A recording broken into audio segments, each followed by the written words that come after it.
નમસ્કાર ખેડૂત મિત્રો, ઓનલી ખેડૂત હેલ્પમાં આપનું સ્વાગત છે। આજે તારીખ 27 જૂન 2026 આજના મહત્વના હવામાન સમાચાર જાણીશું, જેમાં આજના મોડલો શું દર્શાવી રહ્યા છે। ગુજરાતની અંદર વાવણી લાયક વરસાદ સંપૂર્ણ ગુજરાતમાં ક્યારે થશે? અત્યારે હાલ દક્ષિણ ગુજરાતમાં સુરત, વલસાડ, વાપી આજુબાજુ અટકેલું ચોમાસું ક્યારે આગળ વધશે? સંપૂર્ણ માહિતી મેળવીએ। ચેનલમાં નવા હોય તો સબસ્ક્રાઇબ કરી લેજો।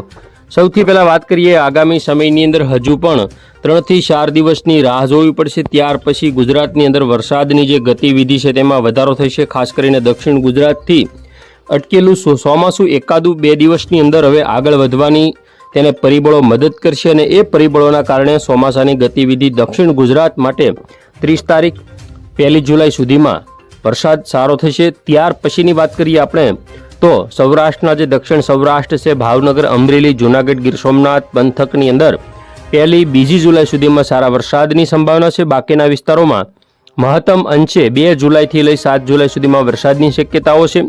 સિસ્ટમ અત્યારે પરિબળો ઓછા દર્શાવે છે કે ગુજરાતમાં ભારે વરસાદ પડે, સામાન્ય મધ્યમ હળવો વરસાદ, ક્યાંક ભારે વરસાદ પડી શકે છે। તો જોઈએ આજની અપડેટ। તો ખાસ કરીને આજની અપડેટ જોઈએ આપણે તો પ્રી મોન્સૂન એક્ટિવિટીના ભાગરૂપે અત્યારે હાલ જે વરસાદ પડવાનો છે, જેમાં ખાસ કરીને કચ્છના જે વિસ્તારો છે, નલિયા હોય, નખત્રાણા હોય, આ જે બધા વિસ્તારો છે, ભુજ સહિતના વિસ્તારો જેમાં સામાન્ય હળવા ઝાપટા પડશે। જામનગર સાઈડના ખંભાળિયા, લાલપુર આજુબાજુના કોઈ વિસ્તારો છે જેમાં પણ હળવો મધ્યમ વરસાદ જોવા મળશે। તો ધારી આજુબાજુના જે વિસ્તારો છે, રાજુલા છે, પાલીતાણા, તળાજા, ભાવનગર, સિહોર, અલંગ સાઈડના વિસ્તારો છે જેમાં વરસાદની સંભાવના છે। દક્ષિણ ગુજરાતની અંદર વાપી, વલસાડ, ડાંગ આ બધા જે વિસ્તારો છે, સતાણા હોય તેમાં વરસાદની સંભાવના છે। બાકી આજે ક્યાંય ભારે વરસાદ પડવાની શક્યતાઓ નથી। ઉત્તર ગુજરાતની આપણે વાત કરીએ તો ઉત્તર ગુજરાતમાં પણ ઈડર, આબુ રોડ, કોટડા, સાંગાણી આજુબાજુના જે વિસ્તારો છે જેમાં વરસાદ પડવાની શક્યતાઓ રહેલી છે। ખાસ કરીને જોઈએ હવે આગામી દિવસોની અંદર કેવું પરિબળ વરસાદનું રહેશે। તો આવતીકાલે 28 તારીખ અને રવિવારે દરિયાકાંઠાના જે વિસ્તારો છે, જામનગર, પોરબંદર, જૂનાગઢ, ગીર સોમનાથ, અમરેલી, ભાવનગરના વિસ્તારો તેમજ વલસાડ, સુરત આજુબાજુના વિસ્તારોમાં પણ વરસાદ પડશે। હળવા સામાન્ય ઝાપટારૂપી વરસાદ, ક્યાંક વાવણી લાયક વરસાદ પડી શકે। 29 તારીખની વાત કરીએ તો રાજકોટ તેમજ દક્ષિણ ગુજરાત, અમરેલી, ભાવનગરના વિસ્તારોમાં સામાન્ય ઝાપટા રહેશે। 30 તારીખથી પણ વરસાદની જે તીવ્રતા ધારીએ તેવી જોવા મળતી નથી। 1 તારીખે સૌરાષ્ટ્રના ઘણા બધા વિસ્તારોમાં હળવો વરસાદ, પોરબંદર સાઈડના વિસ્તારો હોય, જૂનાગઢ હોય, રાજકોટ હોય, જામનગર હોય, અમરેલી, ભાવનગરમાં ખાસ તીવ્રતા રહેશે। જ્યારે દક્ષિણ ગુજરાતની આપણે વાત કરીએ તો જે અટકેલું જે ચોમાસું છે તે હવે વાપી, વલસાડ, ડાંગ, નવસારી, તાપી તેમજ સુરત આજુબાજુના જે વિસ્તારો છે, ભરૂચ, સુરત, રાજપીપળા, ડેડિયાપાડા આ બધા વિસ્તારોથી આગળ વધશે। તો 1 જુલાઈ સુધી ગુજરાતમાં સારા વરસાદની શક્યતા દેખાતી નથી। આગામી સમયની અંદર 2 જુલાઈની આપણે વાત કરીએ તો સવારથી જ વરસાદી માહોલ જોવા મળશે, જેમાં સૌથી વધારે દક્ષિણ ગુજરાતના જે ભાગો છે જેમાં વરસાદની સંભાવના છે। વાપી આજુબાજુના વિસ્તારો છે, નારગોલ, ખાડોલી, પેથ તેમજ સાપુતારા હોય, વાપી હોય, વલસાડ હોય આ બધા વિસ્તારોમાં ભારે વરસાદ પડવાની શક્યતા છે। દમણ, દાદરા, નગર હવેલી સહિતના જે વિસ્તારો છે જેમાં વરસાદ રહેશે સવારના સમયગાળાથી। સાથે સાથે વેરાવળ, મહુવા, ભાવનગર, રાજુલા પટ્ટાની અંદર પણ વરસાદ રહેશે। બપોર પછી 2 જુલાઈની વાત કરીએ તો રાજકોટ હોય, સુરેન્દ્રનગર હોય, જૂનાગઢ હોય, અમરેલી હોય, ભાવનગર હોય, વડોદરા હોય, દાહોદ હોય, ગોધરા હોય, અમદાવાદ હોય, સુરત, વલસાડ, ભરૂચ, નવસારી, ડાંગ, તાપી જેમાં વરસાદ પડવાની શક્યતાઓ છે। 3 જુલાઈની આપણે વાત કરીએ તો 3 જુલાઈની અંદર પણ સૌરાષ્ટ્રના જે વિસ્તારો છે અને દક્ષિણ ગુજરાતના ખાસ બધા વિસ્તારોમાં ભારે વરસાદ જોવા મળશે।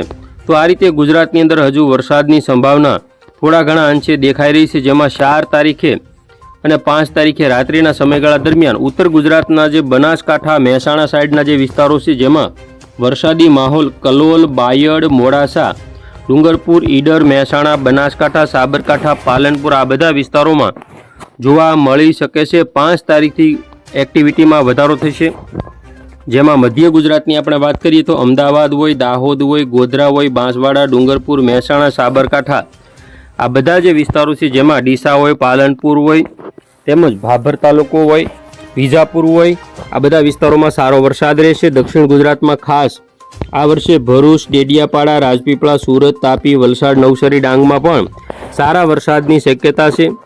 ખાસ કરીને આપણે જોઈએ તો ચોમાસું આગળ વધતું નથી, તે આગળ વધી અને દક્ષિણ ગુજરાતની અંદર ભારે વરસાદ પડશે. તો આગામી 6 તારીખની આપણે વહેલી સવારની અપડેટ જોઈએ તો દક્ષિણ ગુજરાતમાં મેઘતાંડવ, મધ્ય ગુજરાતની અંદર પણ દહેજ, ભરૂચ, રાજપીપળા, ડેડિયાપાડાથી બોડેલી, છોટાઉદેપુર, વડોદરા, ખંભાત, ધોલેરા હોય, તેમજ દાહોદ, ગોધરા હોય, જેમાં 5 ઇંચથી લઈ 7-8 ઇંચ સુધીનો વરસાદ બાયડ, અમદાવાદ, કલોલ, વિરમગામ, આ બધા વિસ્તારો અને ઉત્તર ગુજરાતના પણ તમામ વિસ્તારોમાં વરસાદ જોવા મળશે. સૌરાષ્ટ્રમાં ભાવનગર, સુરેન્દ્રનગર, બોટાદ, દક્ષિણ ગુજરાતની વાત કરીએ તો ભરૂચ, સુરત, વલસાડ, નવસારી, ડાંગ, તાપીના જે આ વિસ્તારો છે જેમાં વરસાદ આપણને આ જે વિસ્તારો છે જેમાં સૌથી વધારે જોવા મળશે. વાત કરીએ 6 તારીખે બપોર પછીના સમયગાળામાં સૌરાષ્ટ્રની અંદર વેરાવળ પંથક, કોડીનાર, રાજુલા, મહુવા, અલંગ, ભાવનગર, પાલીતાણા, અમરેલી, ધારી, જૂનાગઢ, જેતપુર, આ બધા વિસ્તારો, તેમજ ધોલેરા અને ખંભાત સાઈડના વિસ્તારો, અમદાવાદ, ગાંધીનગર, બનાસકાંઠા, મહેસાણા સાઈડના વિસ્તારો હોય, ઉત્તર ગુજરાતની અંદર અને મધ્ય ગુજરાત, દક્ષિણ ગુજરાતમાં વરસાદ જોવા મળશે. જ્યારે આપણે વાત કરીએ 7 તારીખે બપોરના સમયગાળા સુધીમાં તો વેરાવળ, રાજુલા, મહુવા, તળાજા, પાલીતાણા, જૂનાગઢ, અમરેલી, રાજકોટ, સુરેન્દ્રનગર, મોરબી, જામનગર, તેમજ અમદાવાદ, ગાંધીનગર, મહેસાણા, બનાસકાંઠા, ડીસા સહિત તેમજ સૌથી વધારે દક્ષિણ ગુજરાતમાં ડેઇલી સારામાં સારો અને ભારે વરસાદ જોવા મળશે.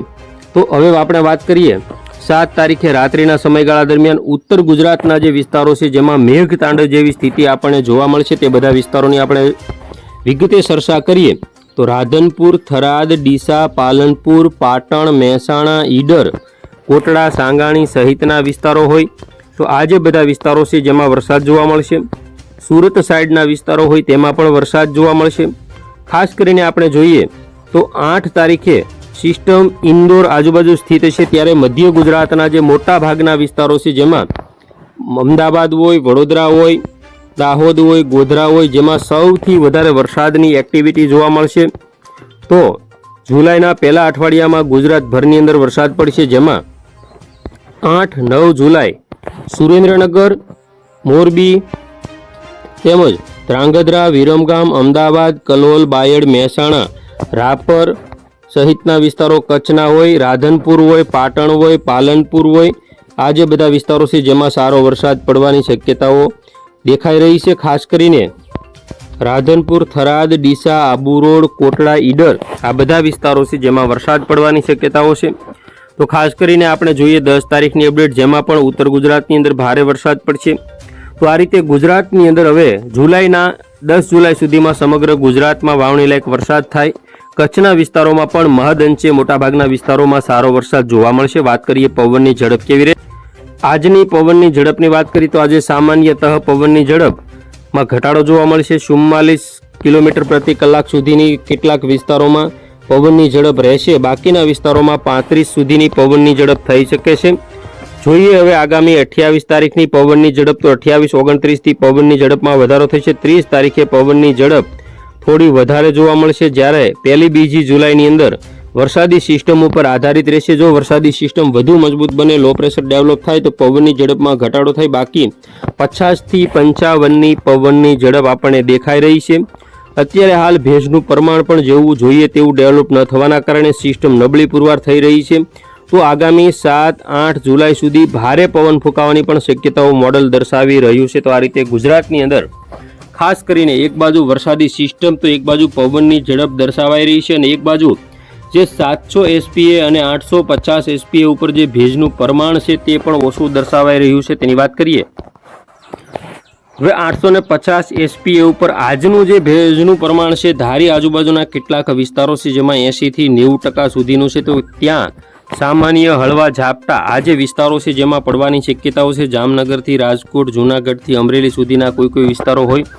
તેમજ આગામી સમયની વાત કરીએ આવતીકાલની તો આવતીકાલે પણ આ રીતે ભેજનું પ્રમાણ સામાન્યતઃ જોવા મળશે. જ્યારે 30 તારીખથી કેટલાક વિસ્તારોમાં ભેજનું પ્રમાણ 90% આજુબાજુ જોવા મળશે, જેમાં ખાસ કરીને 1-2 જુલાઈથી ગુજરાતની અંદર 80-85% ભેજનું પ્રમાણ જોવા મળે. તો ગુજરાતની અંદર સારા વરસાદની શક્યતા 3 જુલાઈની અંદર કેટલાક વિસ્તારોમાં રહેલી છે, જેમાં ખાસ કરીને ભાવનગરના જે વિસ્તારો છે, રાજકોટ હોય, અમરેલી હોય, સુરત, વલસાડ આજુબાજુના વિસ્તારો હોય, જેમાં 96% સુધી ભેજનું પ્રમાણ આપણને જોવા મળે છે. 4 જુલાઈ, 5 જુલાઈ, 6 જુલાઈ, 7, 8 જુલાઈ સુધીમાં કેટલાક વિસ્તારોમાં વરસાદ પડવાની શક્યતાઓ સૌથી વધારે રહેલી છે. તો આ રીતે ગુજરાતની અંદર હજુ પણ રાહ જોવી પડે તેવી શક્યતાઓ છે. જુલાઈની અંદર પણ મધ્યમ વરસાદ છે. સપ્ટેમ્બર અને ઓક્ટોબર સુધીની અંદર અને ઓગસ્ટ, સપ્ટેમ્બર, ઓક્ટોબર 3 મહિનાની અંદર સારા વરસાદ પડે તો ખેડૂતોને સારો ફાયદો થાય. બાકી હજુ વાવણી લાયક વરસાદ નથી, તેના કારણે ખેડૂતોને મોટા નુકસાનની ભીતિ છે. તો ખેડૂત મિત્રો, આ હતા આજના મહત્વના હવામાન સમાચાર. ફરી વખત મળીશું નવી અપડેટમાં. જોતા રહેજો ઓનલી ખેડૂત.